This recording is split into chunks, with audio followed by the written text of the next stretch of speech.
Magandang araw po sa inyo lahat mga kapatid. May panibago na naman tayong gagawin. Ito ay isang mahiwagang gadgets na nasa loob ng ating bag na maong. Alright, ito ay bubunutin na natin. May nagpagawa ulit sa atin na isang teacher dito sa Chaong, Quezon. Alright, kapakapain muna natin, baka may langgam. Medyo masama yung ating pakaramdam, may sipon. Ayun, bunutin na natin ang ating gagawin. Alright, Lenovo po yan. Lenovo na laptop ang ating gagawin. So ito ay 13.1 yata ang size nito or 11.1. Yan, Lenovo yan. Lenovo na slim type, yung mini laptop, napakaliit. So ang model po nito ay Lenovo S130. Alright, yan o. Kita nyo naman, S130 ano ba yan? 1L1 GM. Hindi masyado malinaw. Right, bagong bago to. Ito ay wala pa yata isang taon. Napakabagal. So ang processor po nito ay Celeron.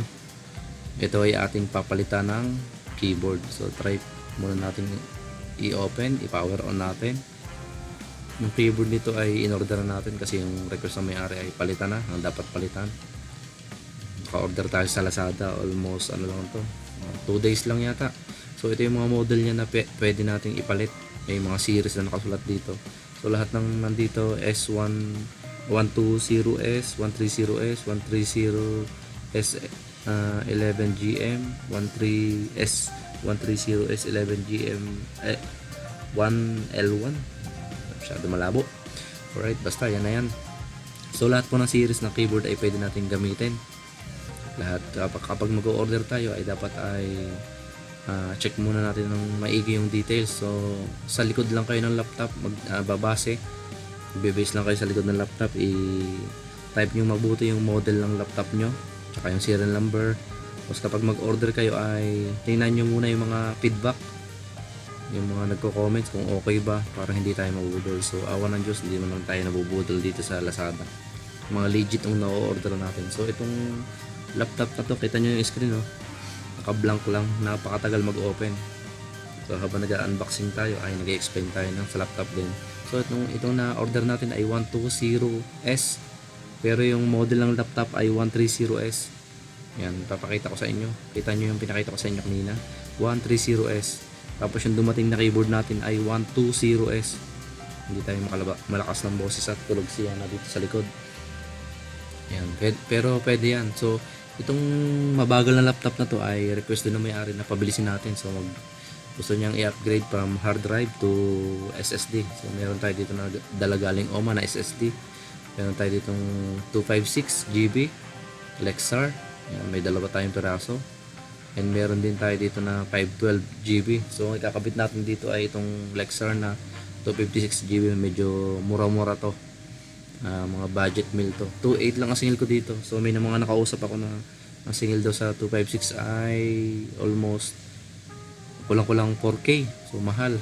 Itong akin kasama na yung Windows, kasama lahat ng install. May keyboard pa tayong papalit. So yung keyboard nito ay 800 pesos lang ata.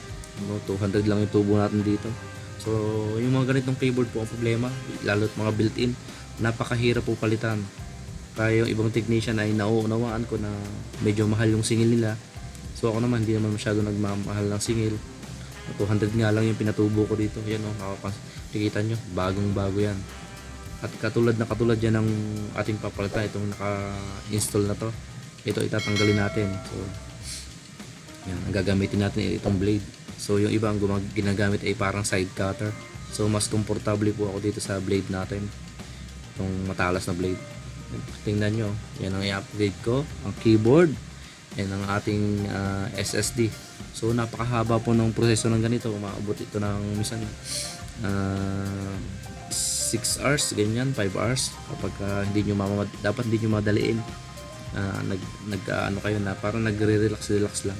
So ipatong natin, parehas na parehas. So hindi nyo masyado makikita yan kasi naka-install pa sa loob.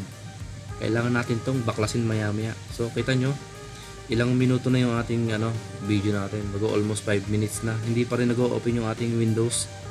Napakabagal. Yan yan yung power button niya nandito. So kaya mga ganitong laptop kapag nasira yung keyboard ay medyo mahirap na. Dapat yung power button ay naka-separate nando sa may ibabaw ng ating top cover nito, itong ating laptop. So kapag ang ating mga keyboard ay ang ating power button ay nasa keyboard, ayan, medyo mahirap. Dapat ingatan natin ang keyboard kung kailangan gumamit tayo ng external para hindi masyado masira yung ating built-in na keyboard. Tingnan nyo naman magsi 6 minutes na kasi itong Celeron na to napakabagal talaga. Ayan, naka-stack na sa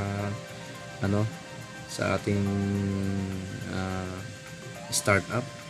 So yung mouse niya din ay ang tagal din ng mouse niya mag-showed up, at saka yung ating mga icon and yung startup menu din napakatagal. So kapag na-upgrade natin maya-maya yan, makikita nyo ang pagkakaiba. So kapag sinutdown natin to, yan, shutdown na natin at umpisahan na natin ng pag unang-unang natin gagawin ay palitan muna natin itong ating keyboard para matesting natin kung gumagana ba, kasi yung ibang keys nito ay hindi na ipapunction. May charger din dito na original na Lenovo. Ito yung bullet type, yung mini charger. So separate muna natin yan, lagay sa gilid para mag-umpisa na tayo, para matesting natin kung gagana ba yung ating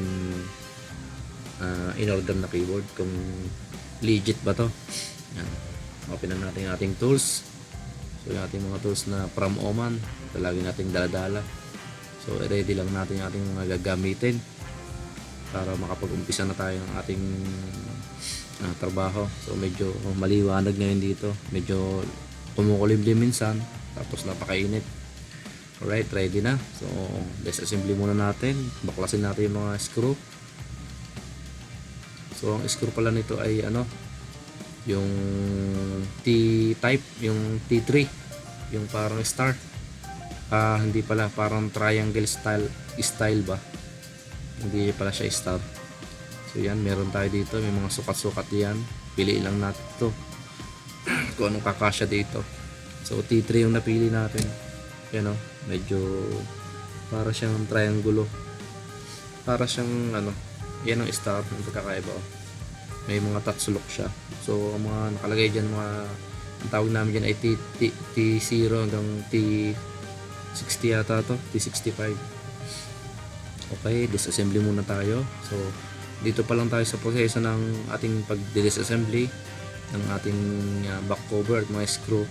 And maya doon naman tayo sa pagbabaklas ng ating motherboard. Kailangan nating alisin yung motherboard natin kasi nandun yung keyboard natin, natatabunan ng motherboard.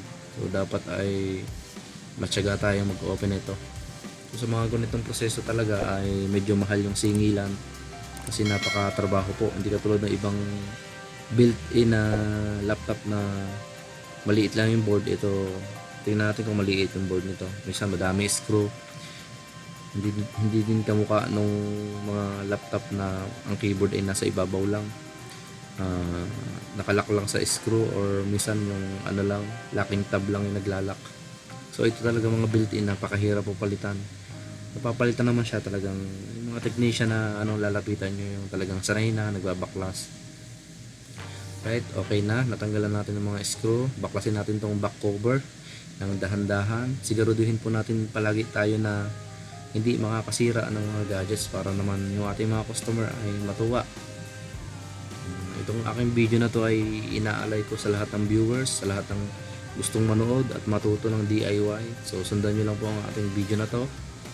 Yan, itong ginagamit ko is spudger, plastic, para hindi nagagasgas yung ating mga laptop. So madami nagpapagawa sa akin na nakita ko may mga gasgas siguro. Ginagamitan ng mga flat screwdriver. Alright, yan, na-open na natin yung ating back cover. So unang-una natin gagawin ay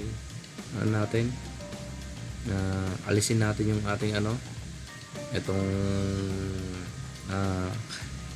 power connector, itong ating power source, para iwas tayo short. So maya natin i-upgrade yung ating hard drive. Pagkatapos ang gagawin muna natin ay yung ating Yung keyboard muna kailangan natin mapalitan. So disassembly din natin tong battery, itong hard drive, alisin natin yan para makapag-umpisa na tayo ng trabaho. So natatabunan po niyan yung ating keyboard na aalisin. So kita nyo naman, medyo naka timelapse pa tong video natin.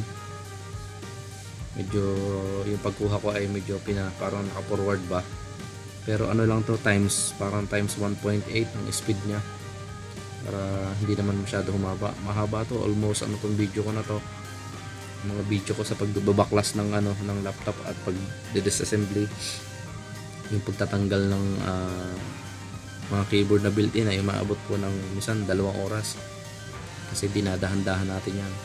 Okay, tanggalin natin tong ating battery. So kaya tinawag na built-in ay nasa loob na, hindi nakatulad ng mga keyboard nung yung battery ng unang panahon at yung keyboard mga nasa labas lang, pwedeng baklasin. So yan, isi-separate din natin yung screen nya para mas madali tayo makagawa. So napakadami screen ito. Tanggalin muna natin yung mga screw. Alisin din natin itong ating speaker, saka itong ating tracking pad. Ayan, tanggalin muna natin to, dahan-dahan natin tanggalin. So gamit tayo ng mga tweezer para hindi malagot yung mga wire na connected sa motherboard. So mahirap maghinang ng panibago. Kaya naman natin gawin, pero bakit pa tayo gagawa ng mga repair kung pwede namang ingatan ng pagbabaklas. Alright, yan, iangat natin itong board ng dahan-dahan. Hindi na natin tanggalin yung flex, ayan na natin nakakabit para sama-sama yan. Kailangan ko lang maangat tong board para matanggal natin yung screen natin. So may ito part 1 lang to kasi mahaba tong video natin na to, hinati ko. Kaya sa mga viewers po dyan, maraming salamat. So ito namang wifi ang tatanggalin natin. Ito po yung wifi card natin at yung bluetooth nandito na din. Ingin ng aso dito sa sa kapitbahay habang gumagawa ako. Right, tanggalin natin itong mga flex, itong flex ng keyboard, itong flex ng ating mousepad. Alisin natin yung mga screw, dapat kumpleto. Huwag natin iangat ng may mga naka-screw pa kasi baka mabali yung ating board, baka mag-crack. So silipin mabuti pag nagde-disassembly. Right, sana ay medyo may napupulot po kayong aral dito. Yan, alisin natin itong cable screen, dapat alisin natin yan. So makikita nyo naman, no, wala pang naka-open na ito, may may seal pa yung mga screw. Talagang first time tayo naka-open. Ang dami nating first time na na-open na laptop. Yan, umangat na. Iangat natin to, tanggalin natin tong ating CMOS ng dahan-dahan kasi kapit to. Yan, kita nyo naman, no, ang hirap tanggalin kasi bagong open lang to. Ako lang talaga yung naka-open. So hinintay talaga tayo na may-ari kasi alam niyang gumagawa tayo. Kumakalat-kalat na din dito sa lugar ng Chaong na gumagawa tayo. Madami nang nakakaalam, kaya madami nagpapagawa dito sa atin. Sa school to, madaming customer tayo dito sa school. Alright, ayun, separate natin yung motherboard ng safe para hindi tayo makasira, para mabalik natin yung maayos yan kapag tayo nakapag-install. So itong babaklasin natin sa sunod ay itong namang screen. Mas magandang alisin natin to para safe ang pag-disassembly natin kasi nakaipit yung keyboard yan, oh. May din yung keyboard, may protection panel din yan, tatanggalin din natin yan. Siguro sa sunod na video papakita ko. Masyadong mahaba na tong ating video na to. So, kapag ang inyong video ay mahaba, huwag nyo pong gawin na 30 minutes or 1 oras kasi walang masyadong manonood, hindi naman tayo sikat. And pag kumpara natin yung dalawang keyboard, yung flex natin, so makikita nyo naman, oh, siya, parehas sa parehas. Itutupi lang natin to maya kapag ikakabit na natin. May naman to sa gitna yun na may line, itutupi lang natin na gano'n. Makikita nyo naman, oh, yan, gaganyan lang natin yan. Yan, may guide naman, tsaka hindi tayo medyo malilito. Yun, alright. Yan, ganyan lang gagawin natin. Kitang-kita nyo naman, oh, parehas. Yan. Ang sukat na sukat kanina nung sinukat natin ay nasa ibabaw kasi may sobra siya kasi nasa ibabaw. Ngayon nasa loob na, kaya parehas ng parehas yan. Alright, tanggalin naman natin itong ating hinge. Alisin natin yung hinge para ma-separate na natin yung ating panel. Yan, ito yung ating wire ng Bluetooth at Wi-Fi. Ingatan natin maputol.